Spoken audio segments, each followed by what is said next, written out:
যে এই সংখ্যালঘু সম্প্রদায়ের যেটা আদৌ কোনো ঘটনা না, সেটাকে এক্সাজারেট করে, অতিরঞ্জিত করে এটা আন্তর্জাতিকভাবে একটি রূপ দেওয়ার একটা প্রয়াস ছিল। দুর্গাপূজায় কোনো ঝামেলা কিংবা অস্থিতিশীল পরিবেশ সৃষ্টি করার সম্ভাবনার কথা যদি বলি, অবশ্যই আছে।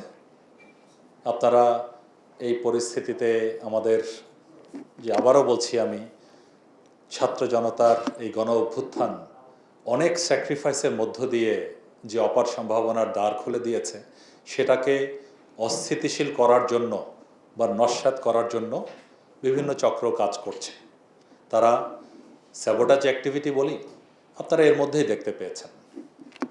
আনসার বাহিনীর মধ্যে কিছুটা বিদ্রোহের একটা আশঙ্কা শুরুর দিকে, পার্বত্য চট্টগ্রামের পরিস্থিতি বলেন, বিভিন্ন কলকারখানার মিল ফ্যাক্টরিজের মধ্যে অস্থিতিশীলতা তৈরি করা বলেন, অনেক দিকে অনেক কিছু আমরা দেখতে পাচ্ছি, যেটা আইন শৃঙ্খলা বাহিনী স্বরাষ্ট্র মন্ত্রণালয়ের অধীনে থেকে সুন্দরভাবে সেটা মোকাবেলা করার চেষ্টা করছে।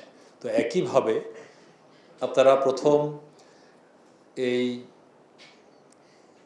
গত সরকার পতনের দিন থেকে পরবর্তী 2-1 দিন আপনারা দেখতে পেয়েছেন যে এই সংখ্যালঘু সম্প্রদায়ের যেটা আদৌ কোনো ঘটনা না, সেটাকে এক্সাজারেট করে, অতিরঞ্জিত করে এটা আন্তর্জাতিকভাবে একটি রূপ দেওয়ার একটা প্রয়াস ছিল। এর মধ্যে কিছু কিছু, যেটা বলেছি আমি, খুব ডেলিভারেটলি 2-1টা জায়গায় কিছু মন্দির বা কোনো কিছুর এই ধরনের ক্ষয়ক্ষতি করার চেষ্টা করা হয়েছিল।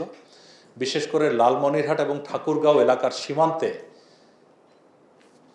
1-2 দিনের মধ্যে, সেই সময়কার কথা বলছি, অনেক সংখ্যক সংখ্যালঘু সম্প্রদায়কে ভয় দেখিয়ে তাদেরকে ওপারে যাওয়ার একটা চেষ্টা তারা করছিল। তো সেক্ষেত্রে বিজিবি গিয়ে বিএসএফ সহ এটা একটা পতাকা বৈঠক করে তাদেরকে বুঝিয়ে ফেরত নিয়ে আসছি। তো এই ধরনের ভয়ভীতির মাধ্যমে অতিরঞ্জিত করে একটা চেষ্টা এই দুর্গাপূজার মধ্যেও করতে পারে। স্পেসিফিক্যালি যদি বলি, সুনির্দিষ্টভাবে সীমান্তের 8 কিলোমিটারের মধ্যে আপনারা জানেন, বেশিরভাগই আপনারা জানেন যে সেখানে মূলত বিজিবির আওতাভুক্ত এলাকা, আইন শৃঙ্খলা রক্ষা এবং সব ধরনের সীমান্ত নিরাপত্তা নিশ্চিত করার জন্য। তো সীমান্তের 8 কিলোমিটারের মধ্যে প্রায় 2000 পূজা মণ্ডপ এবার হচ্ছে।